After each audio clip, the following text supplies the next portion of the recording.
بنائے کعبہ کے وقت حضرت سیدنا ابراہیم علیہ السلام کی دعائیں کیا تھیں؟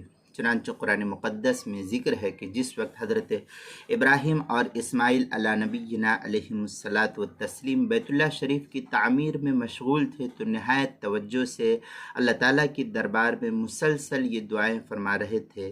چنانچہ ارشاد خداوندی ہے وَإِذْ يَرْفَعُ إِبْرَاهِيمُ الْقَوَاعِدَ مِنَ الْبَيْتِ وَإِسْمَاعِيلُ ربنا تقبل منا انك انت السميع العليم ربنا وجعلنا مسلمين لك ومن ذريتنا امة مسلمة لك وارنا مناسكنا وتب علينا انك انت التواب الرحيم ربنا وبعث فيهم رسولا منهم يتلو عليهم آياتك ويعلمهم الكتاب والحكمة ويزكيهم انك انت العزيز الحكيم۔ سورہ بقرہ پارہ نمبر 1 آیت نمبر 127، 128 اور 129 ہے۔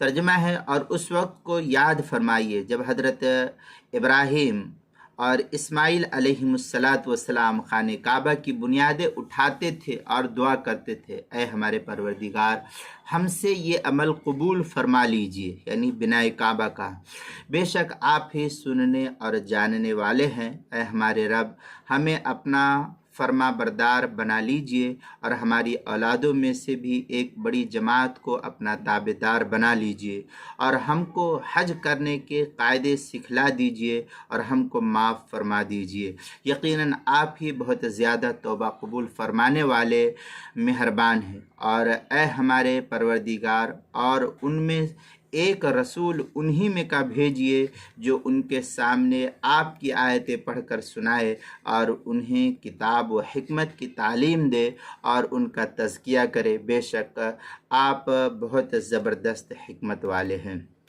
یہ سب دعائیں بھی اللہ تعالیٰ نے قبول فرما لی سیدنا حضرت آدم علیہ نبینا علیہم الصلاۃ والتسلیم کی۔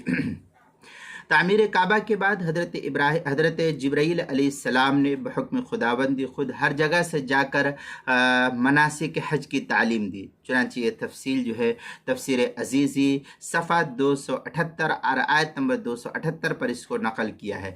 آپ کی اولادوں میں مسلسل حضرات انبیاء علیہم السلام تشریف لاتے رہے، بالآخر آخر میں سیدنا خاتم النبیین سرور دو عالم صلی اللہ علیہ وسلم یعنی حضرت محمد مصطفیٰ صلی اللہ علیہ وسلم کی بعثت مبارکہ بھی آپ کی نسل میں ہوئی ہے۔ اس لیے نبی اکرم صلی اللہ علیہ وسلم فرمایا کرتے تھے کہ میں اپنے مورث سے اعلیٰ حضرت ابراہیم علیہ السلام کی دعائے مستجاب کا مظہر اتم ہوں۔ چنانچہ یہ تفصیل جو ہے دلائل النبوہ پہلی جلد صفحہ 80 پر اس کو نقل کیا ہے۔ کتاب المسائل تیسری جلد صفحہ 214 اور 215 پر اس کو نقل کیا ہے۔